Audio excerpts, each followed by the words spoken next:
Have you ever seen a child who kept getting sick, and no one knew why? Everyone blamed fate, until one woman, a humble nanny, noticed what others refused to see. What she uncovered inside that mansion would shock even the coldest heart and change a little girl's life forever. Before we go on, allow me to wish you peace and good health. Tell me, from which country and at what time are you watching this story? When Clara Whitmore arrived at the old stone house on the hill, she thought she was escaping her past. She had no idea she was walking straight into it. The taxi rolled through the narrow mountain road of Stowe, Vermont, tires crackling over fallen maple leaves. The town glowed in warm shades of gold and red, the kind of beauty that made strangers slow down without realizing it. Yet, inside Clara's chest, a weight refused to lift. She clutched her worn leather bag, holding the only possessions she had left: a nursing certificate, a few photographs, and her mother's silver locket, the one thing that hadn't been taken from her when her job was. As the car climbed higher, a large iron gate appeared. Beyond it, Everwood Manor stood like a relic from another time.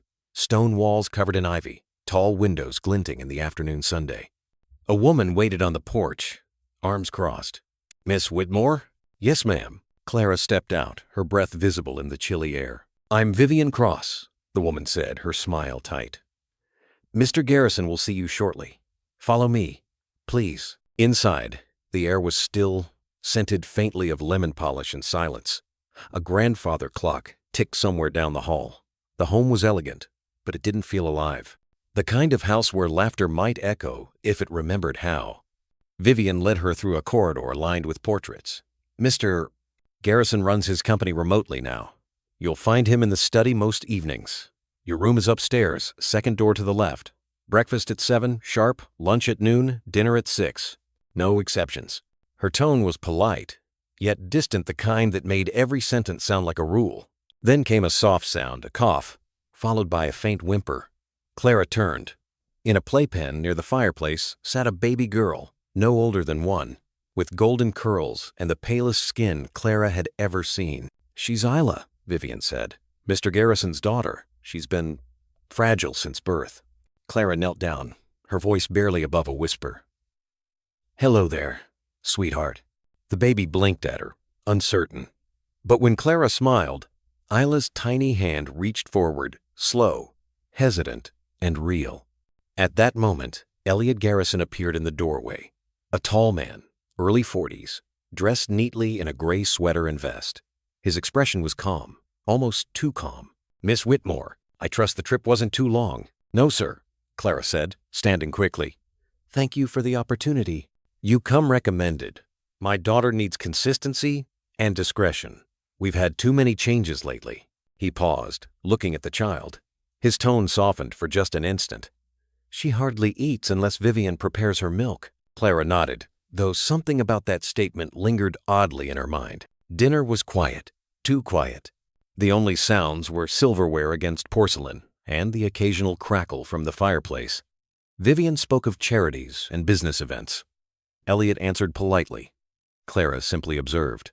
She noticed how Isla played with her bib instead of eating, how Vivian's hand hovered, ready to intervene.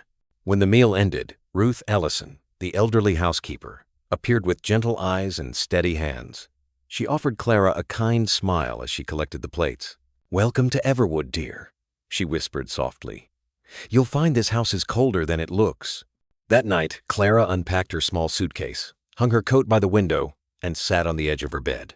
The manor creaked softly, as if remembering footsteps that once belonged to Joy. She glanced at the locket in her hand, tracing its surface. She thought of the hospital she'd left behind, of the child whose life she couldn't save, and of the complaint that cost her career. People said she cared too much, that compassion made her weak. But in the quiet glow of her lamp, Clara wondered if maybe compassion was all she had left. When she finally rose to check on Isla, the nursery was bathed in moonlight. The little girl slept peacefully, her tiny chest rising and falling under a quilt of pastel blue. Clara leaned down and kissed her forehead, the instinctive act of someone who had loved before losing. She turned off the light and stepped toward the door. Then she stopped. There, on the nightstand beside the crib, sat the baby's bottle half full, warm, and releasing a faint, unusual scent. Clara frowned. lifted it gently to her nose. It wasn't spoiled milk. It was something else, something bitter, almost like almonds. Clara set the bottle down carefully, her fingers trembling. A cold shiver ran through her despite the warmth of the nursery. She stood there a moment, the house settling around her with quiet sighs from the beams and walls, the whisper of wind slipping through the chimney. She thought of Vivian's warning earlier that day, how she had insisted no one but her prepare the milk. Special formula, she'd said, like a secret code. Clara brushed off the thought, unwilling to seem paranoid on her first night. Still, her instinct, the one that had kept her standing through every hospital shift, told her something wasn't right. In the hall, Ruth appeared carrying a folded blanket. "Everything all right, dear?" Clara forced a smile. "Yes, ma'am. Just making sure she's asleep." Ruth's eyes, kind but weary, rested on the bottle for a beat too long. Then she nodded once, as if she too had smelled something that didn't belong. "Best get some rest," she said softly. "Mornings come early here." When Ruth left, Clara cracked the window a little, letting the Vermont air drift in sharp and clean, smelling of pine and frost. It chased away the almond scent but left her wide awake. She sat by the crib for a while, listening to Isla's soft breathing, tracing circles on the wooden armrest of the rocking chair. The rhythm steadied her heart. Downstairs, a door closed. Then voices murmured Vivian's, low and precise. Elliot's, deeper, tired. "She's young," Vivian said, "and she asks too many questions." "She's qualified," Elliot replied. "That's what matters." "It's not just that," Vivian continued. "She looks familiar somehow. I can't explain it." Clara's breath caught. She had no reason to hide, yet the tone in Vivian's voice chilled her. She rose, careful not to wake the child, and crept to the staircase landing. Through the rails, she saw the faint glow of the fire below two silhouettes, their words floating up with the smoke. "Don't start imagining things," Elliot said at last. "We need peace, not more ghosts in this house." "Peace," Vivian repeated, almost laughing. "You think peace comes from bringing strangers into our lives?" The argument ended there, a door clicking shut like a period. Clara retreated to her room, her pulse still uneven. She couldn't sleep. The faces in those portraits downstairs, all those garrisons with the same gray eyes, kept flashing before her. She felt watched, measured, quietly tested. Near midnight, she opened her notebook and wrote a single line on the first page. "Everwood feels colder than the wind outside." She didn't yet know that sentence would mark the beginning of something far larger than her new job, something that would unravel every secret the house had tried to bury. When she finally turned out the light, the silence returned, soft but heavy. And as she drifted toward uneasy sleep, the faint scent of bitter almonds lingered in the air, a quiet warning only her heart seemed to hear. Morning came wrapped in silver mist. The hills of Vermont glowed faintly beneath the rising sun, and the smell of wood smoke drifted in from somewhere down the valley. From her window, Clara could see the maple trees outside Everwood Manor swaying gently in the breeze, their leaves whispering secrets she couldn't yet understand. Downstairs, the clatter of dishes mixed with the hum of a radio playing a soft old tune, something from the 1950 seconds, warm and nostalgic. Clara buttoned her sweater and walked toward the kitchen. Vivian was already there, perfectly composed, wearing a cream-colored blouse and a polite smile that didn't reach her eyes. On the counter sat a row of bottles, neatly labeled. One of them marked in red ink, "Special formula, for Isla only." "Morning, Miss Whitmore," Vivian said, her tone smooth as porcelain. "I trust you slept well?" "I did. Thank you," Clara answered. "The house is beautiful, indeed. But beauty requires order. You'll soon learn that here, routine is everything." Vivian measured powder into a bottle, added warm milk, and shook it gently. "This formula has been prescribed by Isla's pediatrician. Please don't alter or replace it." Clara nodded. "Of course, Esri." She took the bottle to Isla, who was sitting in her high chair, smiling faintly at the morning light. When Clara offered the milk, the baby hesitated before drinking. Halfway through, she began coughing a weak, rasping sound that made Clara's heart jump. Red blotches bloomed across her cheeks. "Easy, sweetheart," Clara whispered, patting her back. Isla whimpered, her breathing quickening. Vivian appeared almost instantly. What happened? She started coughing right after you handled her bottle?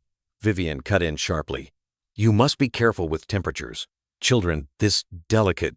She was fine a moment ago, Clara said quietly.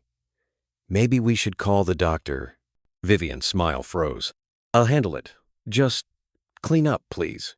Clara obeyed, but her stomach tightened as she rinsed the bottle. The faint almond smell returned when the warm water hit the glass. She froze, the scent unmistakable now. Ruth came in with a tray of folded napkins. She caught Clara's expression and lowered her voice. You noticed it too, didn't you? Noticed what? That smell. Been that way for weeks. But folks around here don't ask questions, dear. They just do their work. Clara hesitated. Why? Because people who ask questions, Ruth said, glancing toward the hall, tend to leave early. Before Clara could answer, footsteps echoed Vivian again. Ruth quickly turned to the sink, pretending to rinse cups. Clara, Vivian said, her voice honey sweet. Mr. Garrison would like you to join him for breakfast tomorrow. It's a family tradition. Yes, ma'am. Good. And one more thing. Please don't go through the cabinets again. Some areas are off limits for staff. Vivian left, her heels clicking against the marble floor. The moment the sound faded, Ruth exhaled. Careful, dear, she whispered. This house has ears. And later, Clara walked through the garden behind the manor, trying to steady herself. The trees stood tall and patient, their leaves falling in slow motion. Somewhere down the hill, she heard laughter workers repairing the barn roof, the distant rumble of a pickup truck. The normalcy of it all made the house behind her feel even stranger, like it belonged to a colder world. When she returned inside, she found Elliot in the hallway, adjusting his tie. He looked tired, but polite, his voice measured. Miss Whitmore, he said. Isla all right this morning? She's resting now. She had some trouble breathing earlier. He frowned. Vivian mentioned that. I'll have the doctor come by this afternoon. May I ask what's in her formula? I've never seen anything labeled like that. Elliot hesitated, almost defensive. It's something Vivian arranged. She said it helps with Isla's digestion. I trust her judgment. He offered a brief nod and left for his office, leaving Clara standing alone with more questions than answers. That evening, as rain began tapping on the windows, Clara took out her notebook again. On the second page, she wrote, Something is wrong here. The baby's milk smells like almonds. Maybe I'm overreacting, but if I stay quiet and I'm right, who will protect her? She closed the notebook, her heart pounding. The rain grew heavier as night settled over Everwood Manor. The air turned thick with the smell of wet leaves and smoke from the fireplace. Clara stood by the nursery window, watching drops crawl down the glass like slow tears. Inside, the house was too quiet, the kind of silence that listens. Isla slept fitfully, turning her tiny head from side to side. Each soft cough made Clara's stomach twist. She checked the baby's temperature, gently pressing her palm to Isla's forehead. Still warm, still breathing, still fragile. Down the hall, a door opened and closed. Then came the sound of Vivian's voice, polite, measured, and distant, like she was speaking through a smile. We'll need more of the mixture by Friday. No, he doesn't suspect anything. The voice trailed off, followed by the dull click of a phone being set down. Clara's chest tightened. She hadn't meant to eavesdrop. The sound carried through the vent above the nursery. She backed away from the crib, her heart hammering. Vivian's calm tone lingered in her mind, like a stain she couldn't scrub away. Ruth appeared at the doorway, holding a folded quilt. You're still up, dear. I couldn't sleep, Clara whispered. Isla's restless. Ruth came closer, her slippers soft on the floorboards. She always was, even before you came. The poor child never knew peace in this house. Ruth. Clara hesitated. How long have you worked here? Since before Mr. Garrison's wife passed. The older woman sighed, eyes far away. Back then, laughter filled these rooms. Mrs. Anna used to hum lullabies in Spanish lovely voice, that woman. But after she died, the house turned into a shell. Everyone started walking quieter, as if afraid to wake something. Clara wanted to ask more, but footsteps echoed again, deliberate, graceful, unmistakably Vivian's. Ruth pressed a finger to her lips and slipped out just as Vivian appeared in the doorway. You're awake, Vivian said, her tone polite but heavy. "Everything all right?" "Yes," Clara replied, just making sure she's breathing comfortably. Vivian walked to the crib, gazing down at Isla. Her hand lingered on the baby's blanket longer than necessary. "She needs peace and predictability.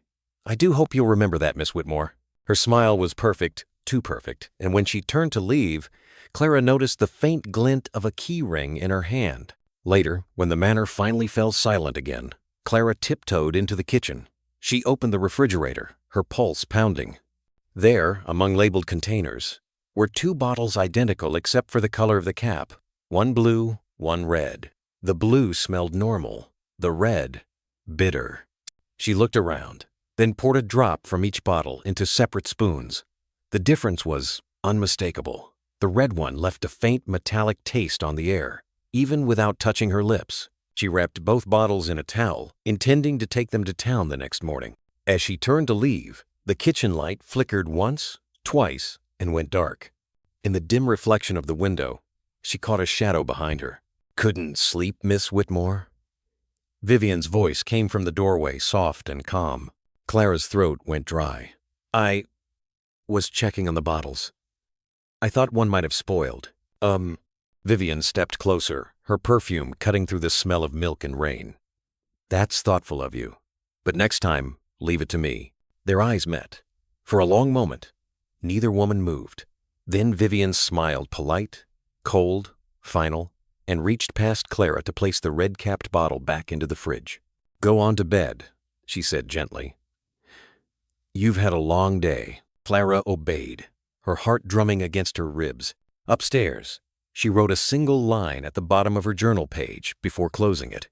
If something feels wrong, maybe it is. When she looked up, Vivian was standing in the dark kitchen doorway below, smiling faintly.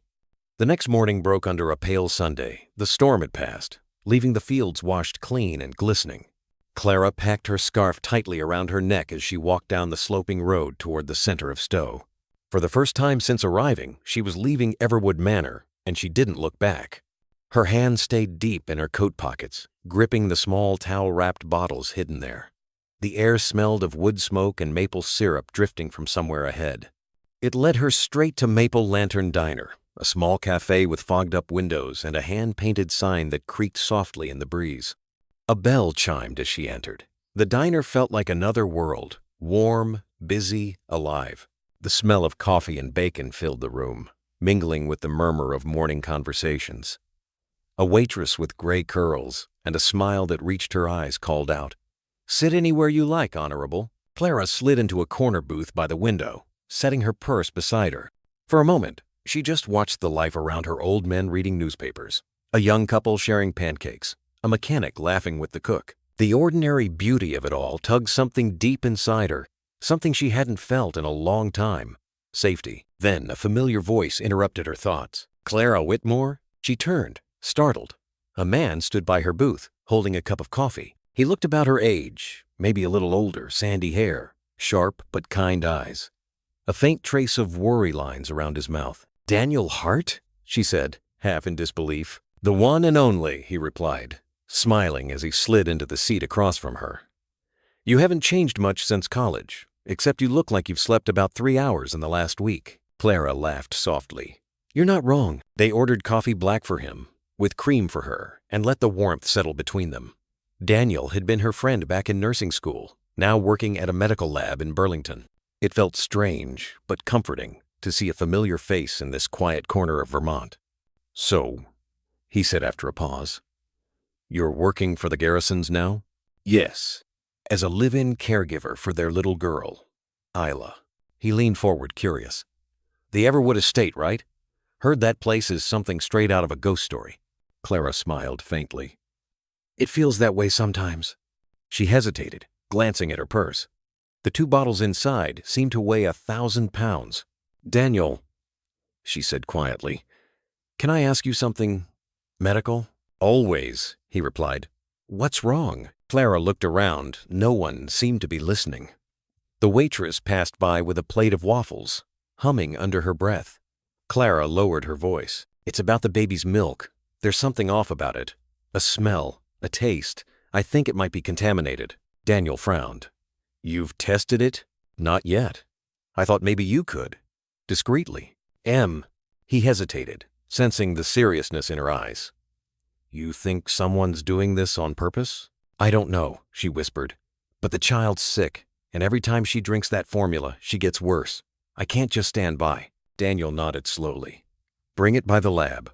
I'll run a full panel myself. I can't leave the house for long. Maybe I could mail it or... Don't trust the mail, he said, shaking his head. Drop it off tomorrow morning. I'll drive up early and meet you outside town. No paper trail, okay? Clara exhaled. Relief and fear tangled together. Thank you, Daniel. You have no idea. Hey, he interrupted gently. You always had that look in your eyes. The one that says you care too much. Don't ever lose it. It's the one thing that makes you different. The bell above the door jingled. Clara froze. Through the fogged glass, she caught a glimpse of a silver car pulling into the diner's lot. Vivian's silver car. Her pulse spiked. Daniel, she whispered.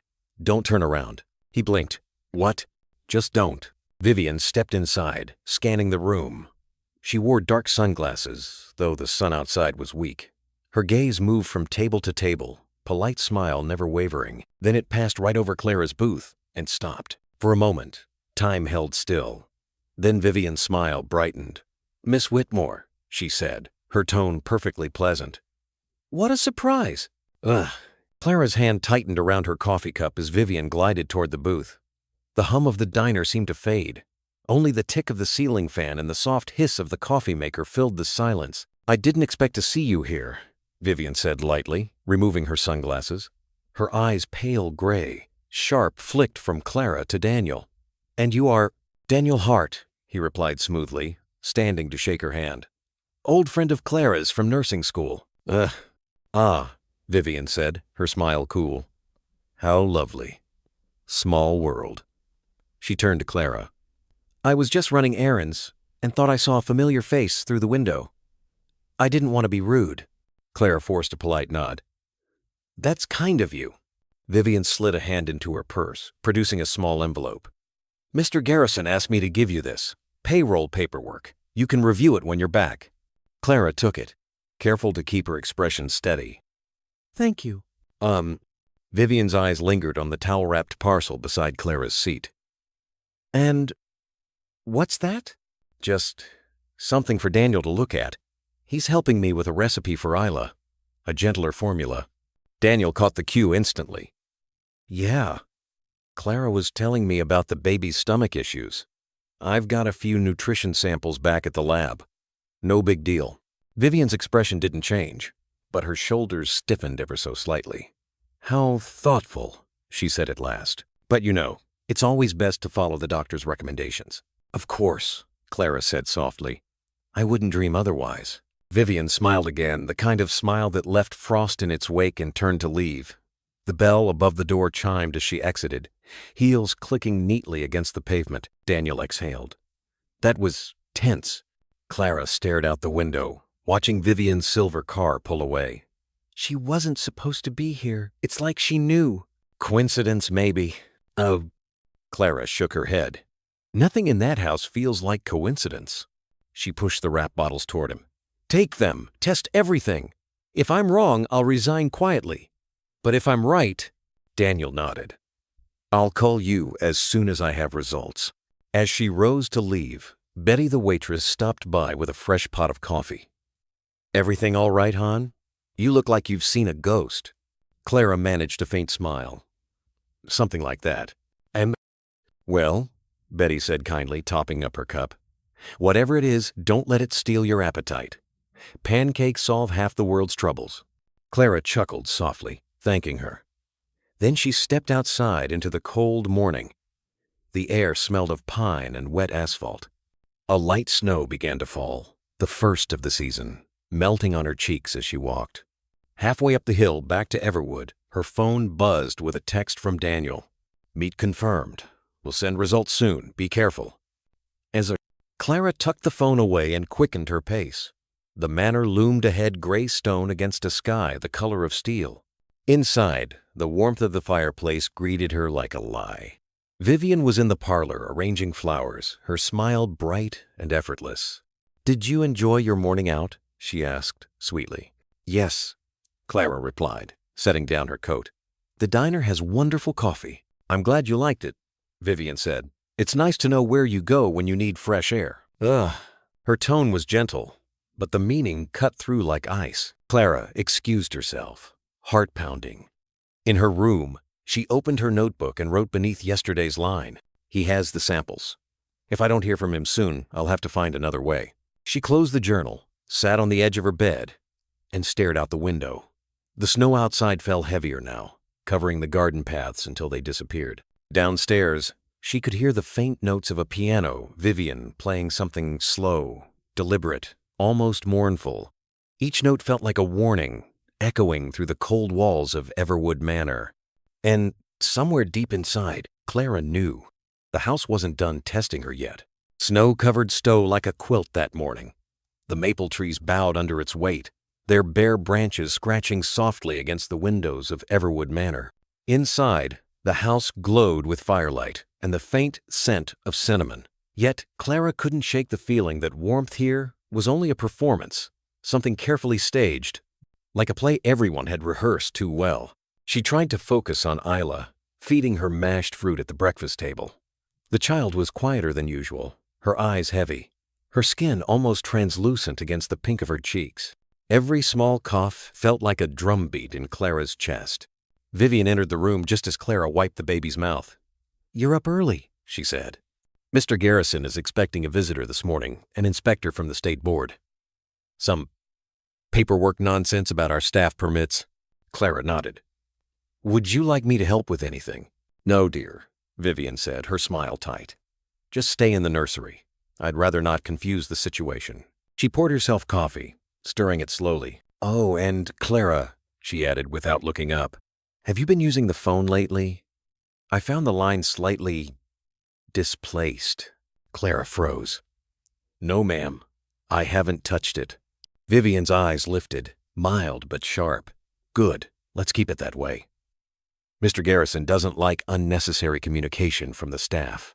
When Vivian left, the silence felt heavy again. Ruth appeared moments later, carrying folded laundry. She leaned close to Clara and whispered, "She's had the locks changed, all of them, even the pantry." "The pantry?" Ruth nodded. "Where she keeps the formula. Says it's to prevent contamination." Her voice lowered.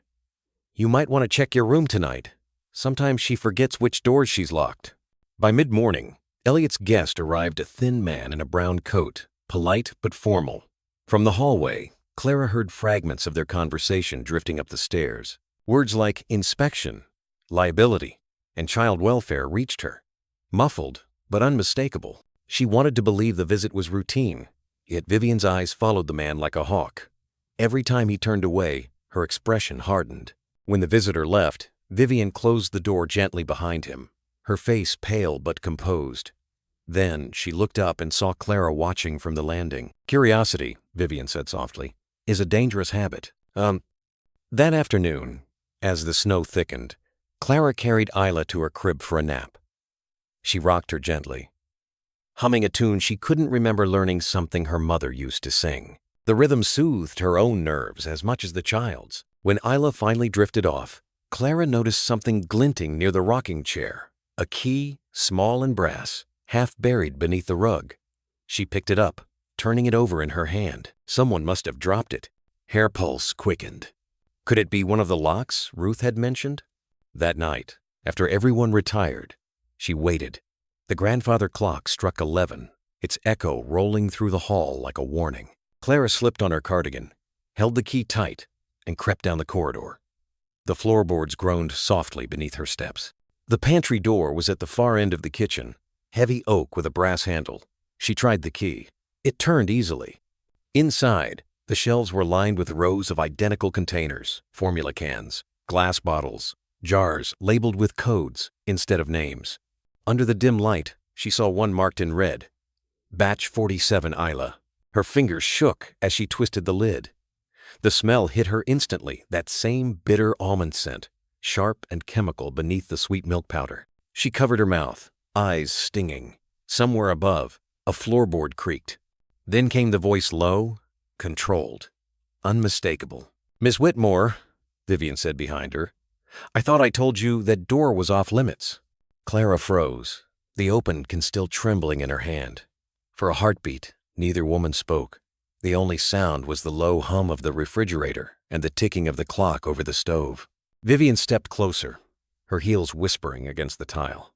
"I see you've made yourself quite at home," she said softly, her voice calm in a way that made Clara's skin crawl. "I heard something," Clara began, her voice unsteady. "I thought maybe the baby's formula." Vivian's hand shot out, slamming the pantry door shut. The echo filled the kitchen like thunder. "You thought, what? That I'm hurting her?" Clara flinched, but didn't step back.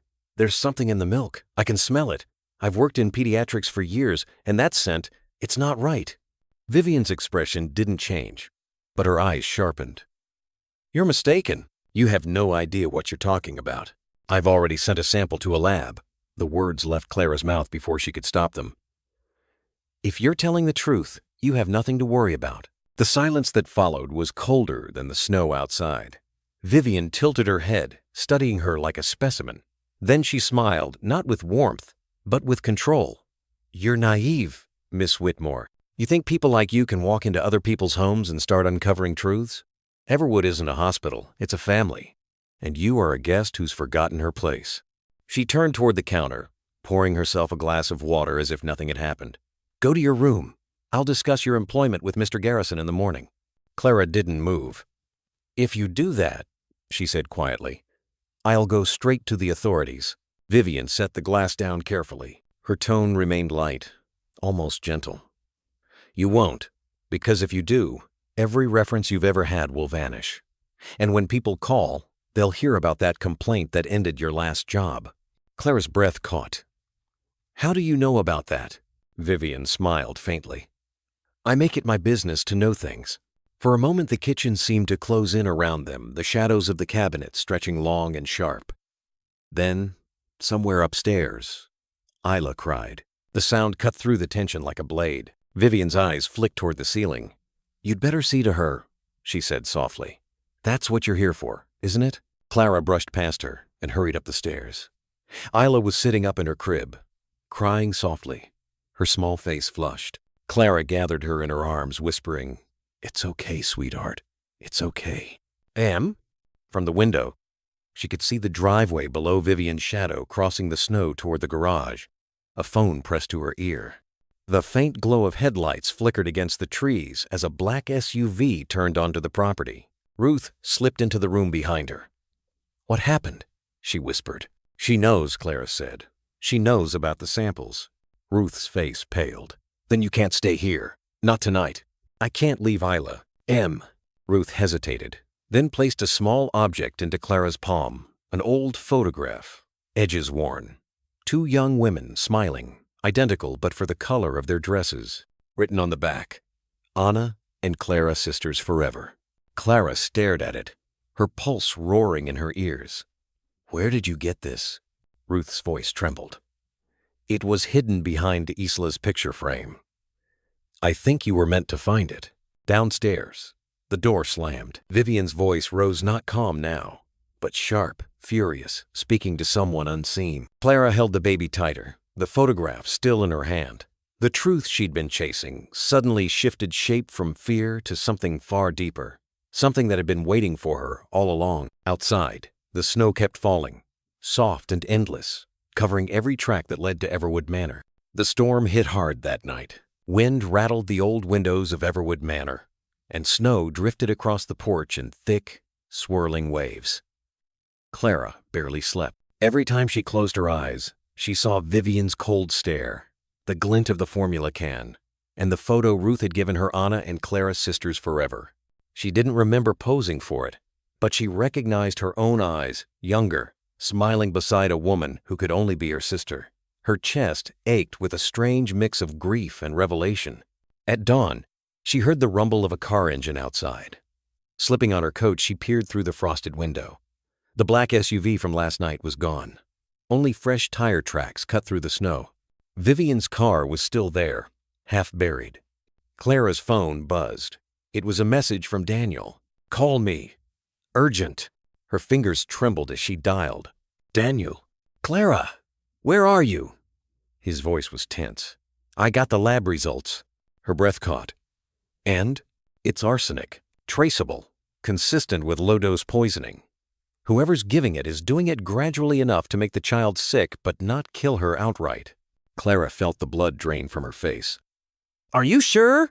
I ran it twice. Same result both times. And listen, someone's been asking questions about you. A woman called the lab last night, pretending to be from the health department.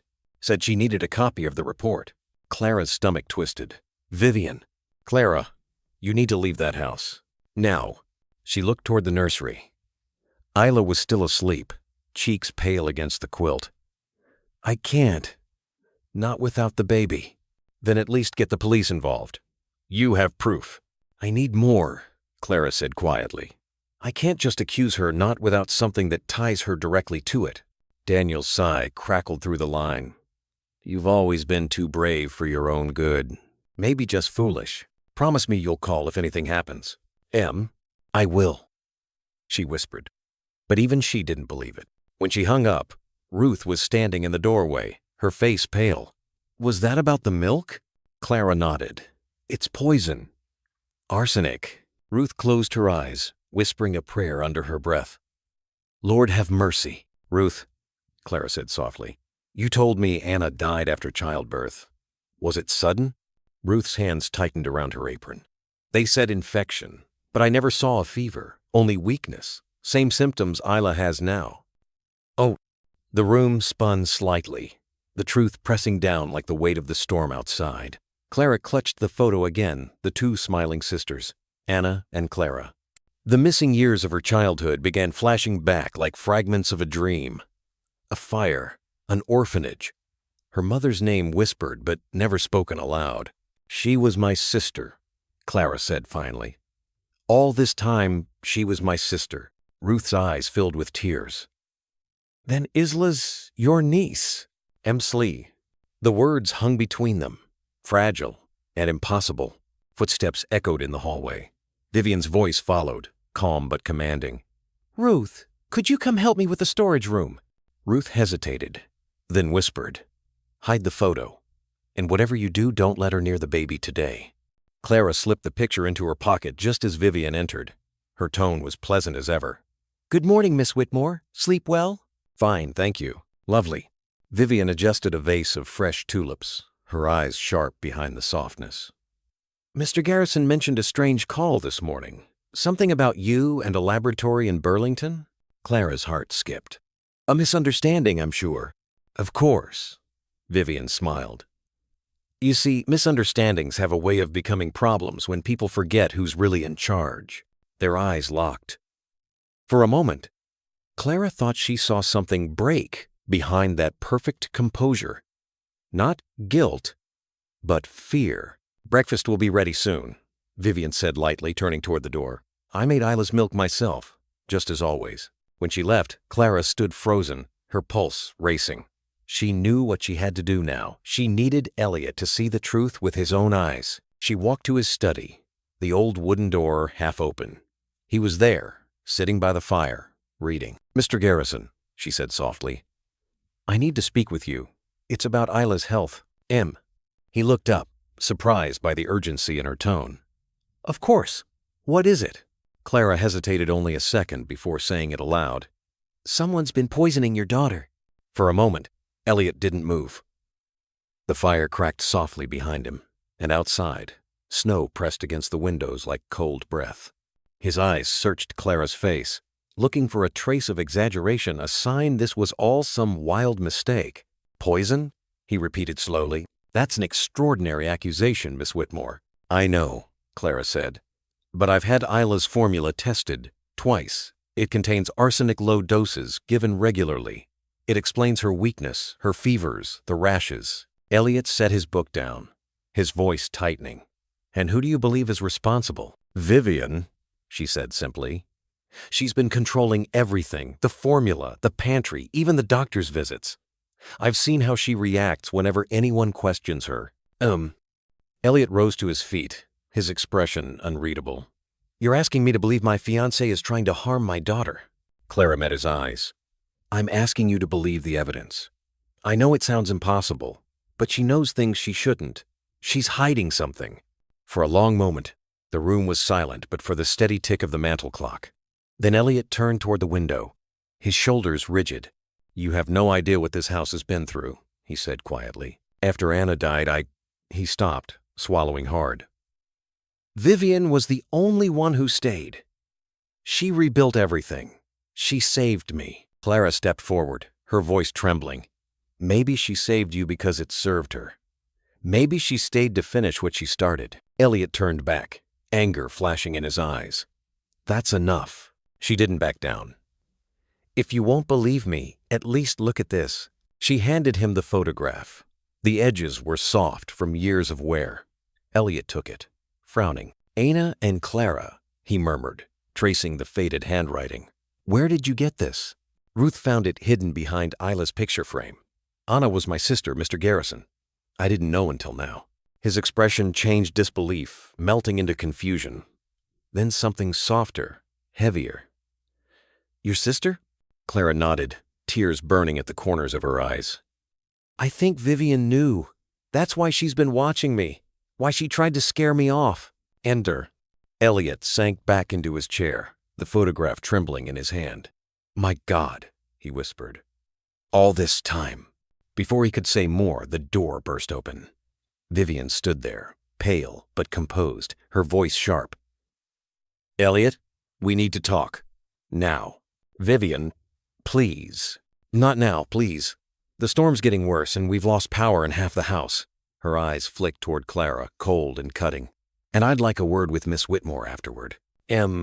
Clara stepped back, clutching Isla's blanket against her chest. Something in Vivian's tone made her skin prickle.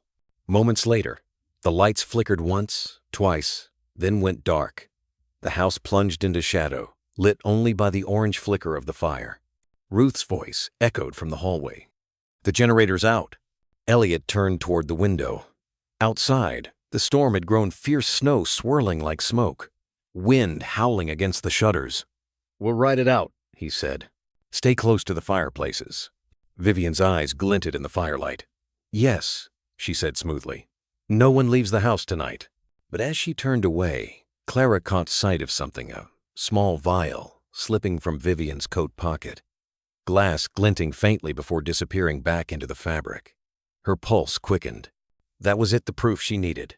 Hours passed. The storm worsened. By midnight, the manor groaned under the wind's weight. Clara crept into the hall, flashlight trembling in her hand. Downstairs, she heard voices, Vivian and someone else, their words muffled by the storm. Can't risk it anymore, Vivian hissed. If she talks, everything we've built, then stop her. A man's voice replied low, unfamiliar. Clara backed away, her heart pounding. She hurried to the nursery, scooping Isla from her crib and wrapping her in a blanket. The baby stirred, but didn't cry. Thunder cracked in the distance. The windows shuddered. Clara pulled on her coat and opened the side door, snow immediately whipping into her face. She stepped out, boots sinking deep into the drift. Behind her, the door creaked open again. Going somewhere, Miss Whitmore? Vivian's voice was calm, too calm. She stood in the doorway, coat unbuttoned, hair perfectly still despite the wind. You can't run from this. You'll freeze before you reach the road. Clara tightened her grip on Isla. Better the cold than your poison. Vivian took a step forward, the snow crunching under her heel. You don't understand. That child was never meant to... But the wind swallowed her words. Clara turned and ran into the storm. The night wind screamed through the Vermont hills, lifting snow into wild, spiraling ghosts. Clara pushed forward through the blizzard, clutching the baby close under her coat. Each breath cut her throat. Each step sank into snow up to her knees. The lights of Everwood Manor vanished behind her, swallowed by the storm. Isla whimpered, her tiny face pressed to Clara's chest. Shh, sweetheart. We're almost safe, Clara whispered, though she didn't believe it herself. The forest road had long disappeared. Only instinct and a faint glimmer ahead guided her. That glimmer became the outline of an old cabin, half buried in white. Smoke no longer rose from its chimney, but the door hung slightly open, as if waiting. Clara stumbled toward it, her body shaking with exhaustion. Inside, the air smelled of dust and cedar, not the poison sweetness of Everwood. She shut the door against the wind and fell to her knees beside the cold hearth. Isla whimpered again. Clara wrapped her in a wool blanket she found, draped over a chair. Her fingers were stiff, barely able to strike a match. When the first flame caught the wood, light spilled across the cabin, revealing framed photos on the mantel, covered in frost. Clara's breath hitched. One photo showed a woman holding a baby, smiling before a maple tree in bloom. The woman's face, soft brown hair, gentle eyes, was identical to the one in Clara's own reflection, older but unmistakable. Anna. Clara's knees gave way as she lifted the frame. "You were here," she whispered. "This was your home." Isla stirred, letting out a small cry. Clara set the photo aside and began searching drawers, cabinets, anything that might help. In a wooden chest by the bed, she found a small music box carved with maple leaves. When she turned the key, a lullaby began to play the same tune she had been humming without remembering where she'd learned it. Tears blurred her eyes.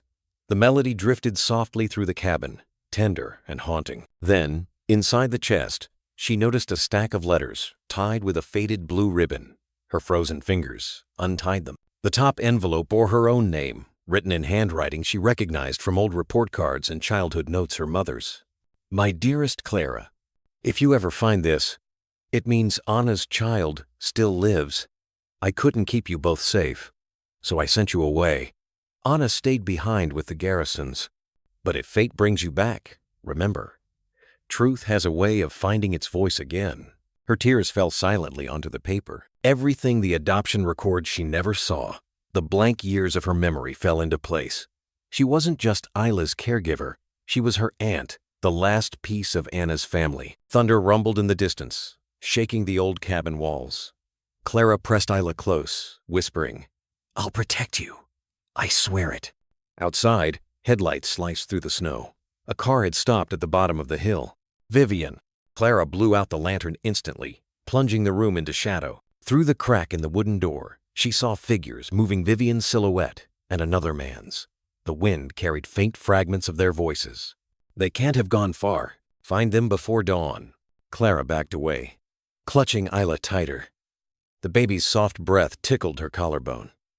She turned toward the back of the cabin and found a small cellar door half hidden behind crates.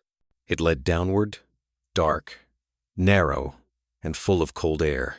"Please don't cry, sweetheart," she whispered, lowering herself into the passage as footsteps crunched outside. Snow sifted through the roof beams. A door hinge groaned.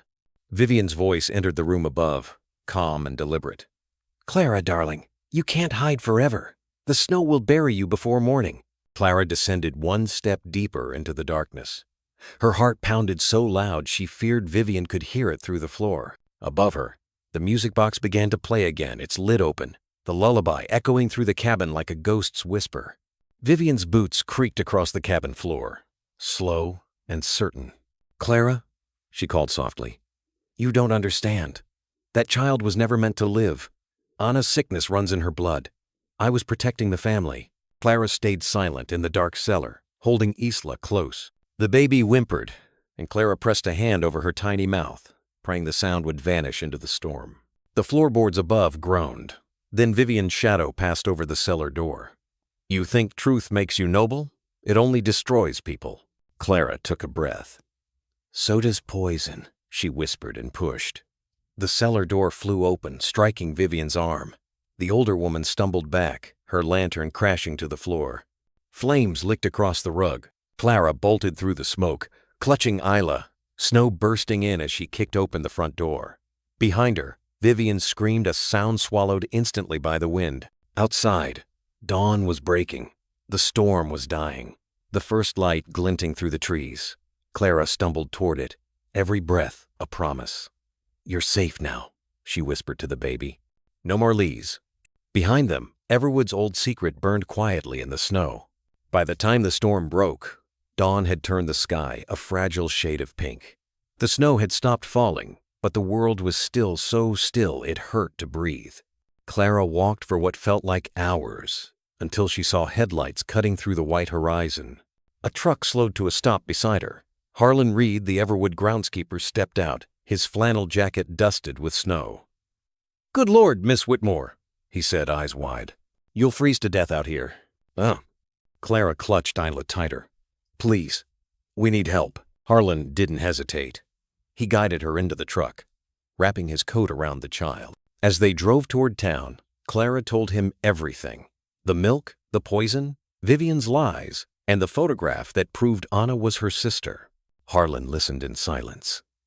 When she finished, he exhaled shakily. "I knew Anna," he said at last. "Before she married Mr. Garrison, she used to come down to the orchard, sing while I worked. Sweetest soul I ever met. After she died, I asked questions.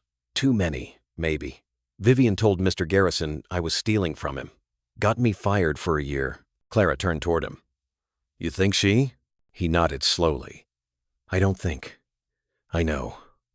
Vivian's the one who gave Anna her medicine near the end. Said it was prescribed, but she never let anyone else near the bottles." The truck bumped over a ridge in the road. Clara's pulse quickened. "Then you can help me prove it." Maybe," Harlan said, glancing at her. "But proof won't matter if she's already got her claws in deeper. She's been running his life for years, controlling the accounts, the estate, even who he talks to." Clara looked down at the baby in her arms. "She won't control Isla." Harlan drove her to a small church on the edge of town, Street Luke's. The old pastor, Father Coleman, opened the doors at once, taking Isla from Clara's trembling arms. "You're safe here, child," he said gently. Harlan turned to Clara. "I'll go back," he said. "Someone has to face Elliot and tell him the truth. He deserves to hear it from someone who's seen it." "It's too dangerous," Clara said. "I'm an old man," he replied with a faint smile. "I've lived with ghosts long enough." Before she could argue, he was gone, swallowed by the white road leading back to Everwood. Inside the church, Clara sat near the window, watching the light filter through stained glass. The colors painted Isla's face in hues of gold and rose. For the first time in days, Clara felt warmth that didn't hide a lie. Then, in the stillness, her phone buzzed, an unknown number flashing across the screen. She answered with shaking fingers. "Clara," Daniel's voice came through, urgent and low. "I just got a call from the police. The authorities are on their way to Everwood. I gave them the lab report, but you need to stay hidden. Vivian won't go quietly." Clara's heart tightened. Harlan's gone back there. A pause. "Then let's pray he gets out alive." Outside, church bells began to ring long, solemn, echoing across the valley. When Harlan reached Everwood, dawn had softened the sky into pale gold. Inside the manor, the fire still burned low. Elliot sat in the study, shoulders bent, the photograph of Anna and Clara, sisters forever, lying before him. "She told me everything," he said quietly. "About Vivian, about the poison, about how I let grief blind me." "Huh?" Harlan nodded. "Then you know what you have to do. Make it right." Footsteps echoed in the hall. Clara stood in the doorway, snow melting in her hair, Isla asleep in her arms. Behind her, Ruth followed, eyes bright with relief. Elliot rose, his voice unsteady. "You came back." "I had to," she said. "This house needed the truth more than I needed safety." He looked at the child, then at her. "Anna's eyes," he murmured. Clara smiled faintly. "And her spirit. She won't grow up afraid anymore." For a long moment, no one spoke. Then Ruth whispered, "Vivian's gone.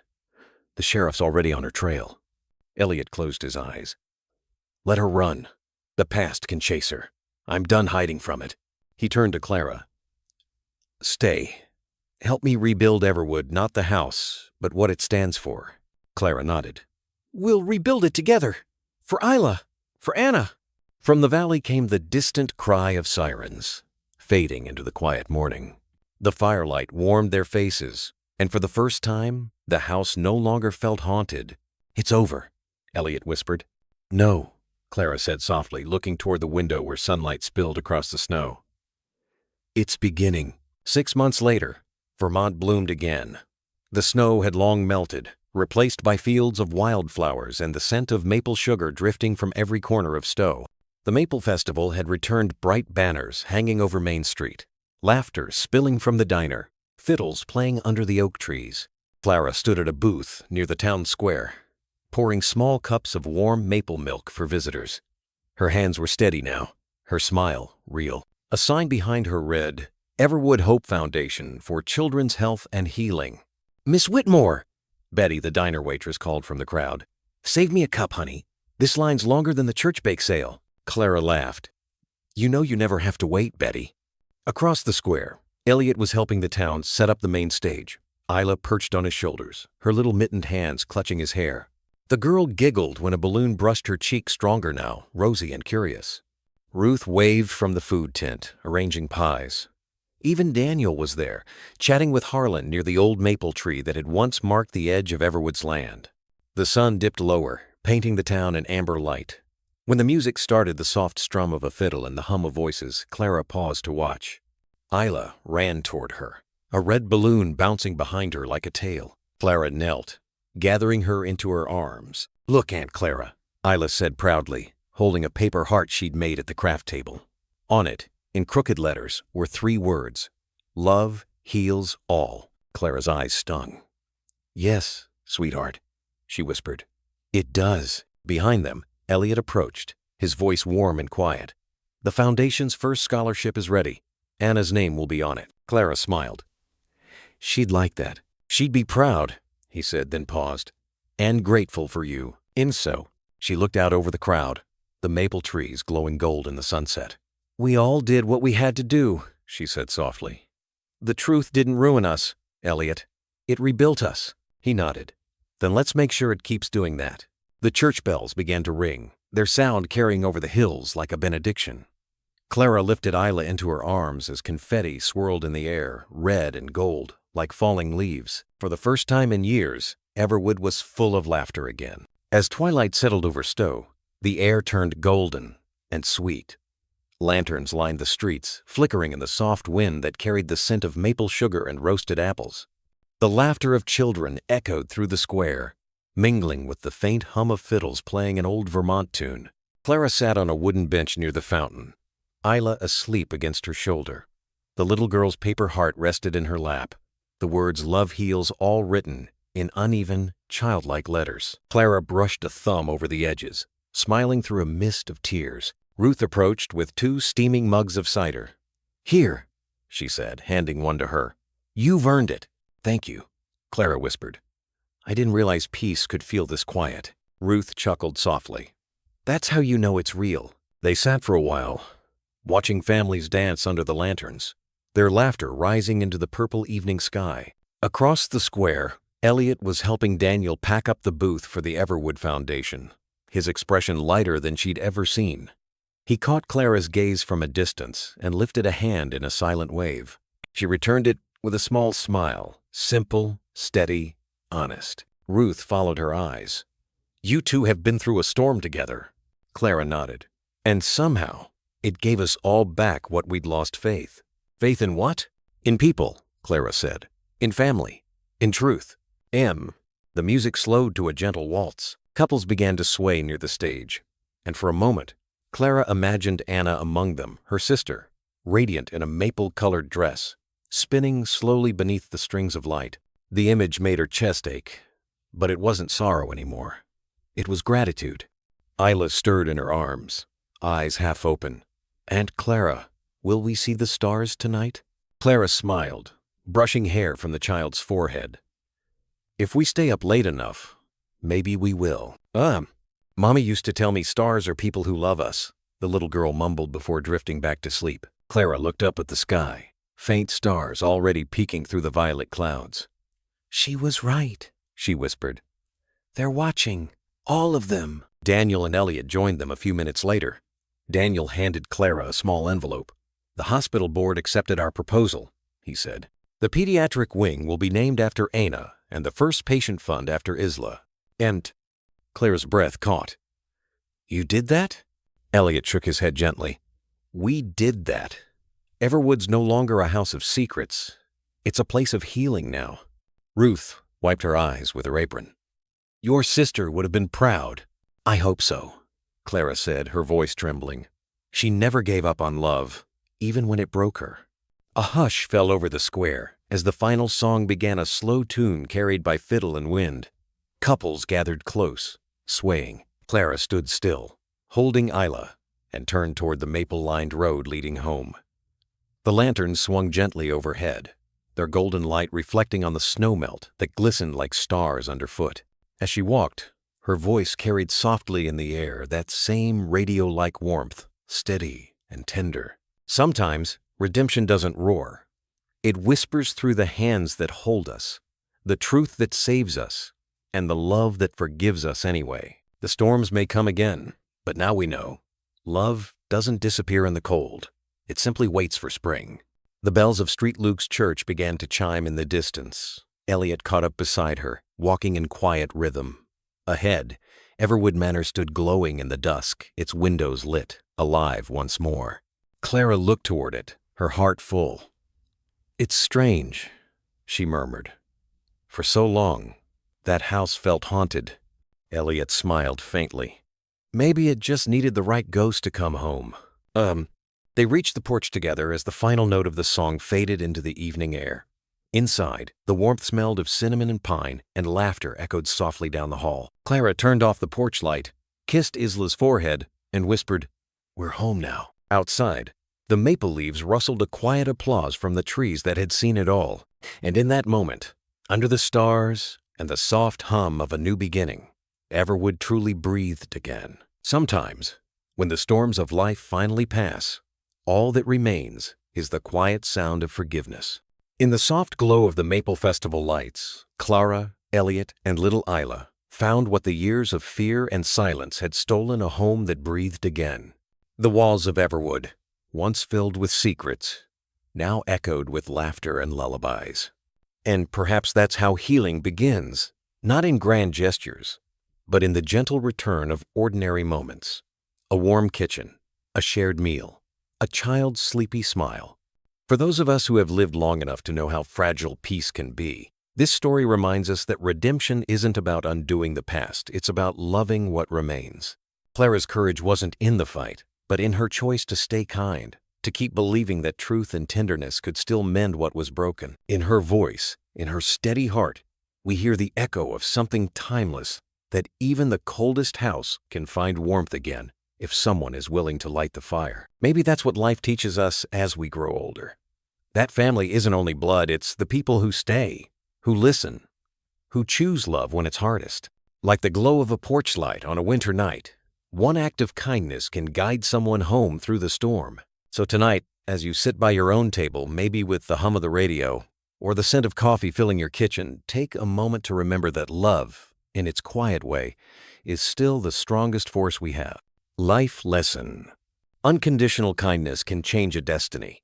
Everyone deserves love and a family. True happiness begins the moment we choose to live for others, not ourselves.